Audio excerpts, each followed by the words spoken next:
e fala sobre os direitos das pessoas idosas. Afinal de contas, a pessoa com 60 anos ou mais que vive em instituição de longa permanência para idosos, popularmente conhecida como asilo ou casa de repouso, tem direito à saúde, proteção e acolhimento assegurados pela Constituição, bem como pelo Estatuto da Pessoa Idosa.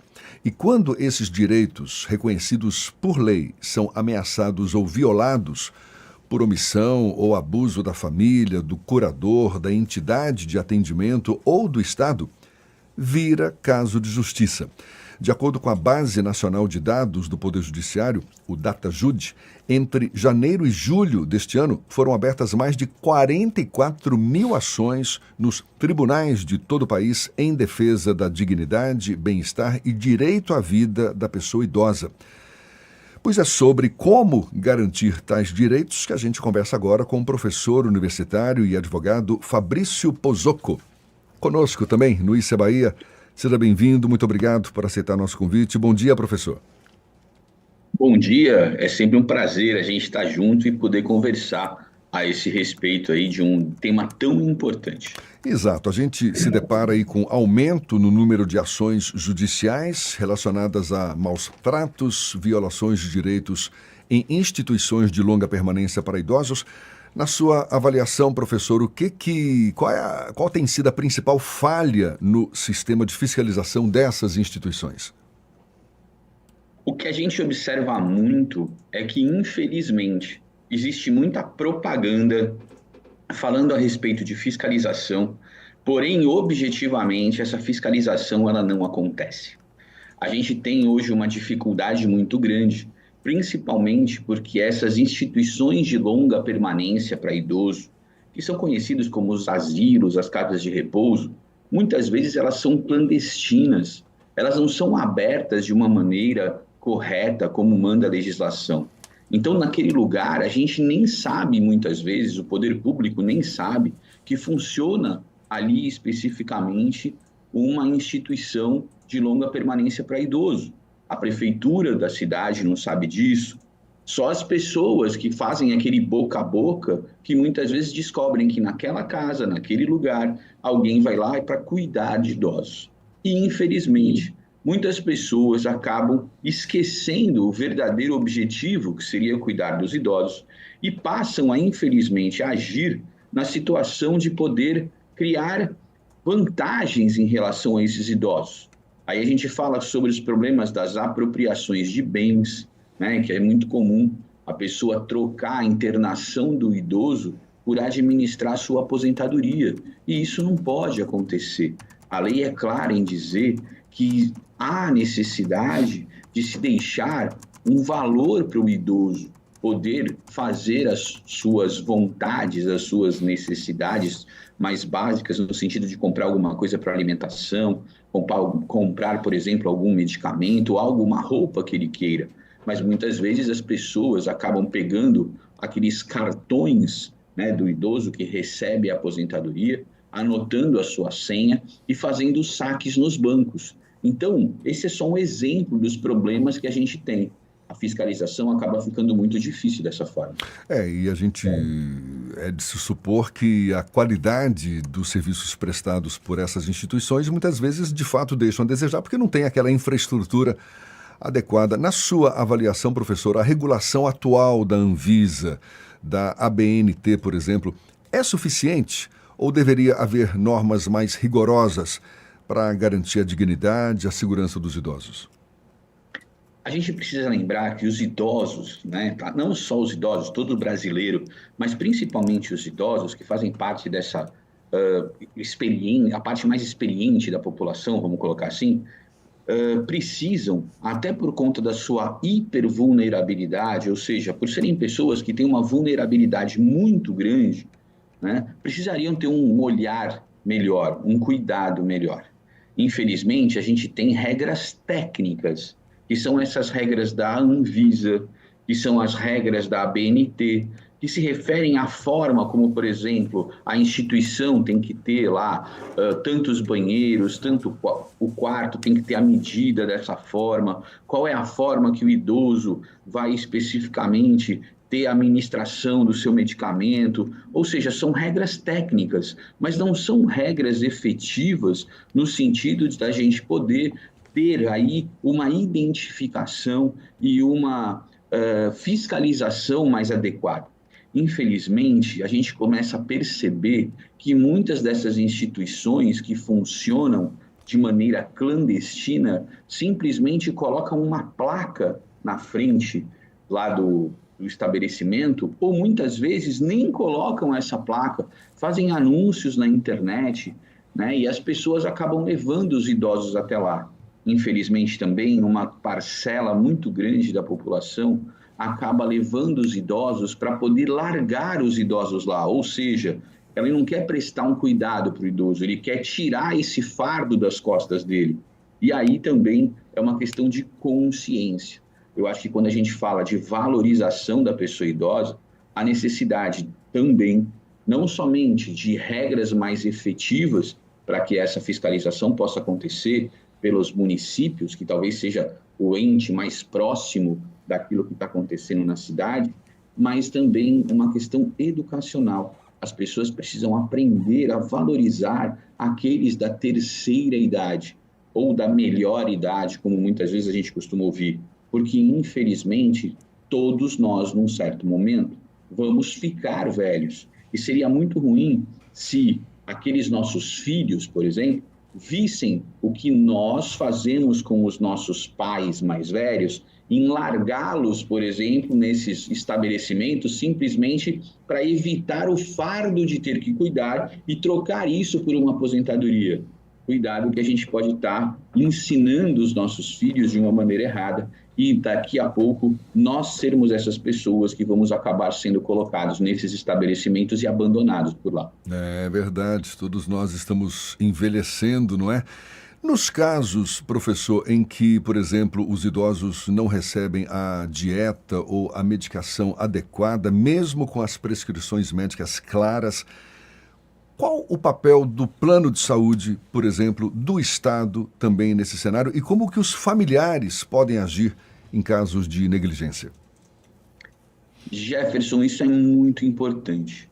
A gente precisa lembrar que a pessoa idosa que foi internada numa casa de repouso e que necessita dessa dieta especial, desse medicamento de alto custo, comprovado especificamente por uma prescrição médica, legalmente falando, ela precisa ser atendida pelo Estado ou pelo plano de saúde, caso ela seja beneficiária desse plano.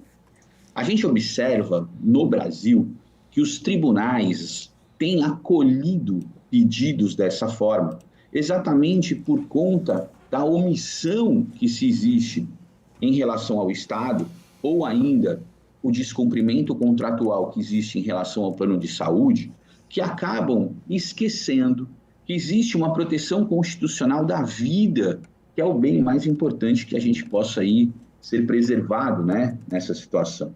A Constituição também fala, no artigo 196, sobre o direito à saúde, que deve atender à dignidade da pessoa humana. Por conta disso, já sensível a essas situações, o Superior Tribunal de Justiça fixou um entendimento, dizendo que não cabe ao plano de saúde, não cabe ao gestor público, ao prefeito municipal, ao governador do estado, enfim, escolher a forma do tratamento ou quais seriam os medicamentos ou os materiais que deveriam ser utilizados para o tratamento desse paciente. Quem decide a respeito disso é o médico que trata o paciente, é o profissional médico da área que trata esse paciente.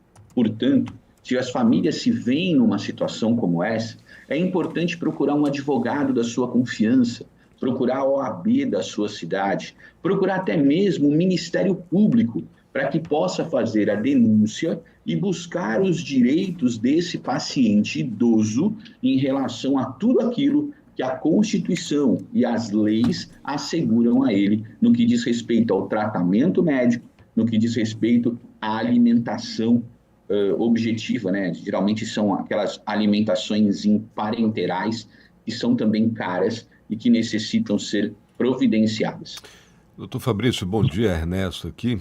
A gente sabe cuidar de pessoas idosas, às vezes é trabalhoso e caro também, né? Talvez por isso a razão de muitos abandonos. Agora eu queria lhe perguntar, juridicamente, qual é a diferença entre o abandono mesmo de um idoso, que eu sei que é tipificado como crime, e abandonar da mesma forma numa dessas instituições, como essa que recentemente foi flagrada aqui em Salvador, em condições completamente inadequadas para cuidar de qualquer pessoa, muito menos de uma pessoa idosa. Há alguma diferença? É atenuante dizer, não, mas eu internei lá, eu direcionei o recurso para pessoas cuidarem do meu pai e da minha mãe. Isso tem alguma diferença em relação ao abandono, estrito sensu? Ernesto, bom dia. A gente, na verdade, observa que tudo é uma questão de avaliação da conduta. Então, vamos tentar separar duas condutas específicas. A primeira é aquela do familiar que deixa lá, né, simplesmente o idoso, joga ele lá e acaba destinando a aposentadoria para ele, né, para que essa situação seja feita.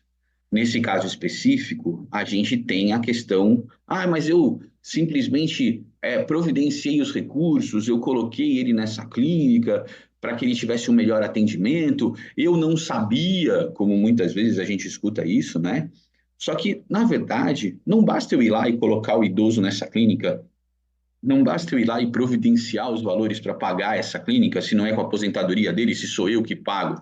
Não basta isso.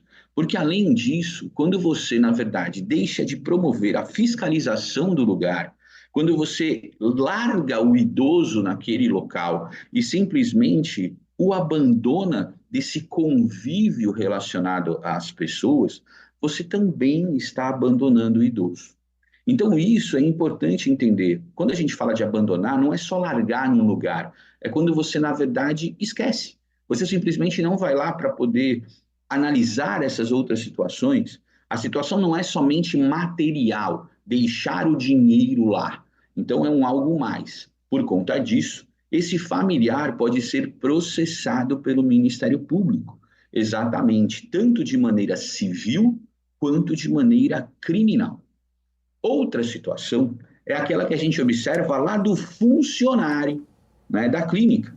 Porque esse funcionário da entidade que deixa o idoso desamparado, que se apodera do dinheiro do idoso e simplesmente deixa ele lá passando dificuldades, esse também terá que promover aí efetivamente uma indenização civil e também pode sofrer as penalizações da legislação criminal. Então, hoje, quando a gente fala em idoso, a gente tem que tomar muito cuidado. Existe, inclusive, um Estatuto de Direitos Humanos da pessoa do idoso. Um estatuto esse do qual o Brasil é signatário. E nesse estatuto se prevê grandes evoluções para a questão do idoso, juntando até a legislação nacional, que nós temos também um Estatuto do Idoso. Temos uma norma maior ainda, que também precisa ser respeitada. Professor, para a gente encerrar, tem uma informação aqui que eu acho que é importante a gente frisar também, e me corrija se eu estiver errado, mas me parece que as prefeituras elas têm a obrigatoriedade em arcar com a internação de idosos em instituições privadas quando não há vagas nas públicas. Me parece que esse é um tema ainda pouco conhecido. Como é que o senhor avalia essa obrigatoriedade? Os municípios estariam preparados para cumprir essa responsabilidade ou não? Então, quando a gente, na verdade, observa isso, a gente acaba tendo, né, uma situação um tanto quanto complicada, porque muitos municípios fazem a alegação da reserva do possível. O que é isso, só para o nosso ouvinte poder entender? Na verdade, é assim, eu, município, preciso gastar o dinheiro com aquilo que é importante. Eu preciso gastar com a saúde, com o saneamento básico, com o transporte, e eu não tenho dinheiro para isso. E, portanto, eu não tenho como pagar essa situação para o idoso. Só que não é isso que diz a lei. Quando não existe essa estrutura familiar, quando os parentes não têm essa condição de manutenção própria de sobrevivência, é possível você pedir a internação do idoso numa instituição pública. Isso é fato. Todavia, muitas vezes, a entidade municipal disponibiliza a instituição e diz assim, olha, mas aqui não tem vaga, tem muito idoso já. Nesse caso, se houver pelo poder público a disponibilização da instituição e essa instituição não tiver vaga, a prefeitura deve custear o abrigo em uma casa de repouso particular.